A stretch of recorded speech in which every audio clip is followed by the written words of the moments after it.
通勤通学中の皆様おはようございます。プクタの世界時事ニュースの時間です。さあ本日はですね、スターバックスからの話題になります。昨年の末あたりからこのスターバックスですね、大規模なストライキに入っていたんですが、これがですね、本当にね、長いこと続きましたもので、向こうでもね、かなり大きく報じられていたんですね。するとね、これらの従業員、さらなる好条件の時給を勝ち取ったわけではなくって、なんとですね、そのお店自体がなくなってしまうということになりました。この組合が求めていた時給もかなり高額だったという報道もありますので、本日は一体何が起きているのか詳しく見ていきたいと思います。この番組は海外のホットな時事ニュースをお届けします。通勤通学のお供にちょうどいいチャンネルとなっていますので、ぜひチャンネル登録お願いします。さあ、それでは皆さん、花粉がすごいです。もう辛い。鼻水も出るし、目もかゆい。たまんないですね。花粉症の皆さん大丈夫ですか？もうこれあと1ヶ月以上続くんですか？どうにかしてもらいたいですが、もうね、薬飲んでもね、どうにもならないですよ、結局のところ。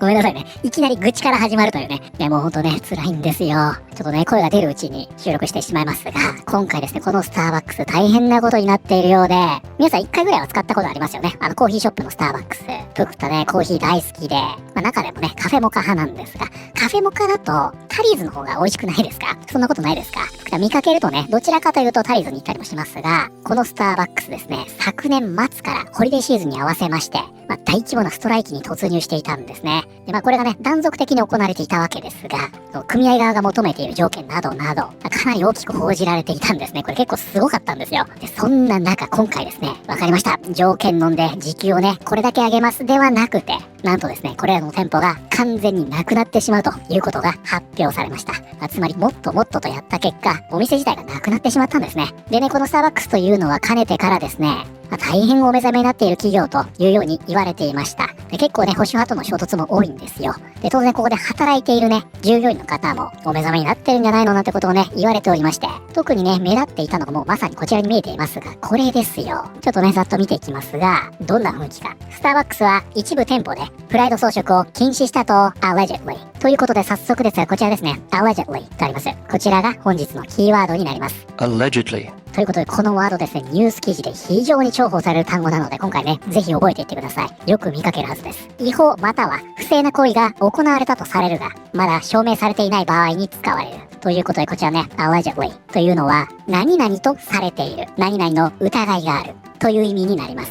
いわゆるね、これ、伝えられたところによると、という意味です。よく報道で聞くでしょ。これなんですよ。つまり、その伝えるメディアがね、はっきりとした証拠を掴んでいない。そして言い切ることによって責任を負うことができない。こういった場合に頻繁に使われるので、もうニュース記事でね、本当によく見かけます。これぜひ覚えておいてください。ここでこういうことが起きました。と言い切れない場合に、ここでこういうことが起きたとされているようです。伝えられたところによると、ここはこういう風になっているようです。こういう意味なんですね。ということで、こちらは、スターバックスは一部店舗でプライド装飾を禁止したとされている。で、これね、もう本当に奇妙な出来事でして、何が起こったのかと言いますと、このスターバックスというのはですね、こちらね、まさに見えておりますが、非常にね、LGBTQ フレンドリーな企業として知られているわけですね。海外では。ちょっと日本ではね、どんな感じでやってるかわかりませんが、こういった企業なんですね。するとですね、このスターバックスには、スターバックスワーカーズユナイテッドという、従業員による組合があるんですよ。ここがね、今年はね、プライド月間で LGBTQ の装飾を禁止したと聞いてるぞ。どうなってるんだ。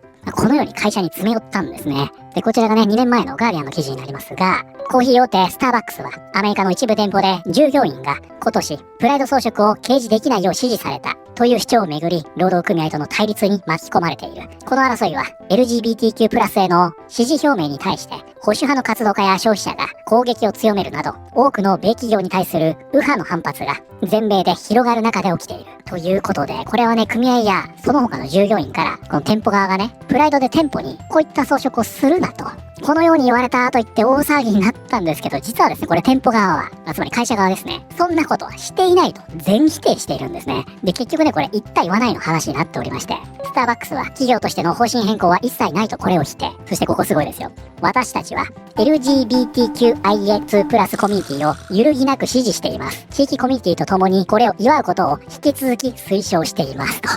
このような発表をすることになるんですね。もうわけわからないでしょ。LGBT フレンドリーな従業員と LGBT フレンドリーな企業同士が一対言わないで喧嘩するというですね、こんなことも起きてるわけですよ。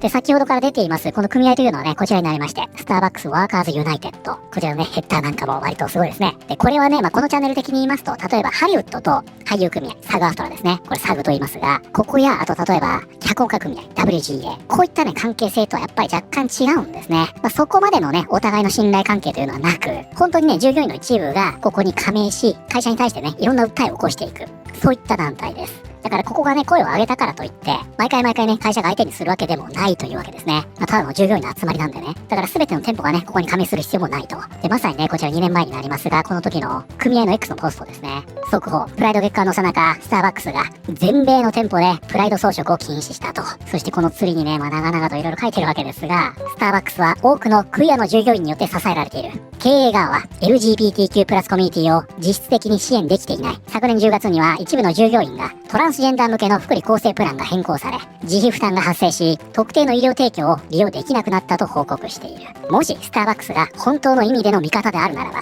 LGBTQ+ の人々が攻撃にさらされている今のような時期には、私たちのために立ち上がるはずだ。LGBTQ+ コミュニティに背を向けるようなことはしないはずだ。というような感じですね。そして今回ですね、この組合も、このストライキには大きく関わっていくことになります。そしてね、こちらワシントンポストになりますが、これね、2024年末の記事です。そしてこちらね、BBC になりますが、これはね、2025年11月の記事です。で、これどちらもね、ストライキに突入しましたよという記事になるんですが、これなんでね、この時期なのか。このストライキというのはですね、こちらです。レッドカップデーに合わせて行われるんですね。これ皆さん聞いたことありますか？スターバックスのレッドカップはクリスマスおよびホリデーシーズンの伝統であり、コーヒーチェーンのスターバックスが展開するプロモーションキャンペーンである。毎年冬になるとスターバックスの店舗で提供される季節限定ドリンクは通常の白いカップではなく赤い背景に様々なデザインが施されたカップで提供される。スターバックスはこのキャンペーンを HIV、エイズ研究の支援にも活用してきた。2015年には装飾のない無地の赤いカップが使用され、反キリスト教的だとして批判を受けた。ということで、こちらがね、レッドカップと言われるものなんですが、このホリデーシーズンにね、これね、繰り返し使えるカップです。これをね、もらえるんですよ。キャンペーンとしてね。つまり、このスターバックス、この時期ですね、めちゃくちゃ忙しくなるんです。つまり、この繁忙期に合わせてストライキをしていると。だから、どちらのストライキもこの時期だったというわけですね。で、2025年に行われましたストライキは11月から始まりまして、これが非常に長く大きく拡大していったんですね。そして先ほどの労働組合は、この会社に対してね、初めての労働契約締結というのを迫りました。そしてこのストライキというのはスターバックスにとっても史上最長の業務停止となったわけですね。じゃあね、先ほどの組合はこのスターバックスに対しどれだけの賃上げを要求してきたのか。まずね、アメリカの連邦政府が定めている最低時給ですね。これが 7.25 ドル。日本円で換算しますと約1150円ですか。これがね、かなり長い間据え置かれているという状態なんですね。なんですが、事実上はですね、これ州によって違うので、2025年もね、引き上げられているんですが、比較的低いミシガン州だと 10.56 ドル。これがね、だいたい1700円弱。そしてね、後に閉店する店舗で出てきます。ワシントン州はアメリカの中でもかなり高くって、16.66 ドル。これだいたい2650円です。カリフォルニアとかもこのくらいの水準ですね。それだけ物価が高いということになりますが、このぐらいの現状があると。そして、スターバックスはですね、一応会社の発表では、平均時給18ドルと言われておりまして、もちろんね、地域によって低いところもあれば高いところもあるんでしょうが、平均ね、18ドルと言われていて、これだいたい2860円です。さらにですよ、このスタバは福利厚生がね、かなり手厚いと言われていて、ここもね、全部換算して時給ベースにしますと、なんとですね、時給30ドルになると。このように発表しているんですね。これすごいですよ。約4700円です。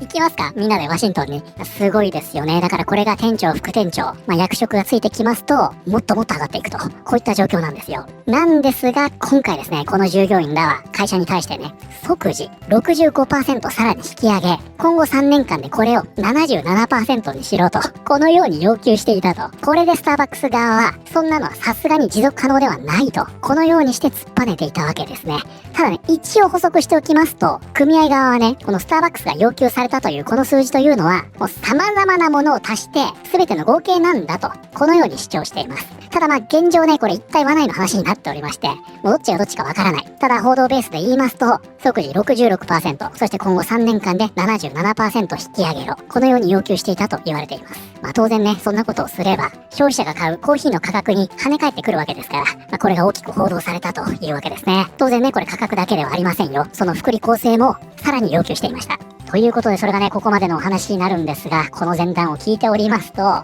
これもね、腑に落ちるんじゃないかなと思います。アベニューのスターバックスが4月5日に永久のクローズへ。ということでですね、今回、ここにね、わちゃわちゃしてますが、このね、ストライキが行われていましたとある店舗、閉店することになりました。つまり従業員というのはですね、賃上げのためにストライキをしていたんですが、失業することになったわけです。で、従業員同士声かけしてね、ストライキに入るぞなんていう動画も拡散され、結構この従業員の間では盛り上がっていたんですね。お店がなくなっちゃいました。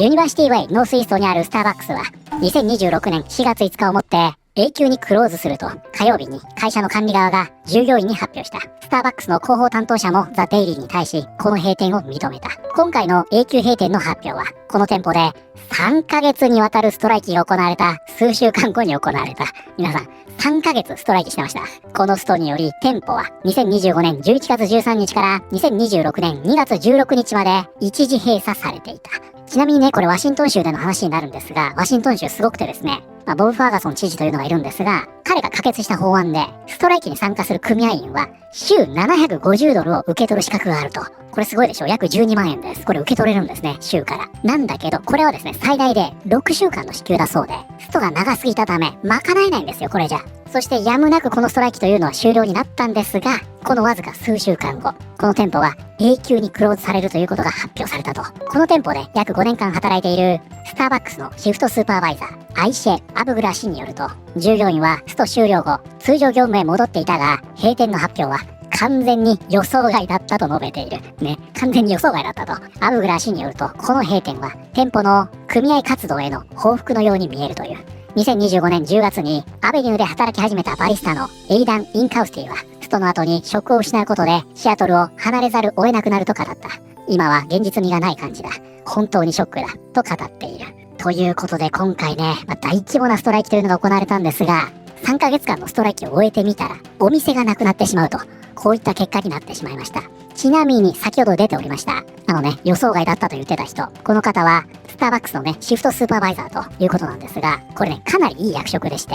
先ほどのスタバの平均の時給より、かなり高い時給もらってるようですね。ちょっとね、ドクターがざっと調べたところ、ニューヨークだとね、時給で 22.25 ドル。つまりこれ日本円で3500円ですね。これをもらっていたんですが、このストライキに参加し、時給をね、もっと上げろーとやったところ、その職を失ってしまったと。そして彼女にとってもっと悪いのは、お店がなくなってしまったでしょ。他店舗には移動できないそうです。つまり彼女はこれからもね、スターバックスで働きたいとなる場合は、再応募になってしまうため、5年間のね、勤続年数は無効。もしシフトスーパーバイザーになったとしても、最低賃金からのスタートになってしまうそうです。はい、ということで本日はですね、アメリカのスターバックスが昨年末から長いストライキに入っていたんですが、その結果、一部の店舗がなくなってしまい、それらの従業員が生活に困る結果になってしまったという話題を見てまいりました。いかがだったでしょうか？やっぱりね、ここで問題なのは、このスターバックスのね、先ほど見ました、組合じゃないかなとプクタは思いますね。結局ね、従業員の生活というのを守らなきゃいけないわけでしょ、この組合は。で、どこかで調整して、折り合いをつけなきゃいけないわけでしょ。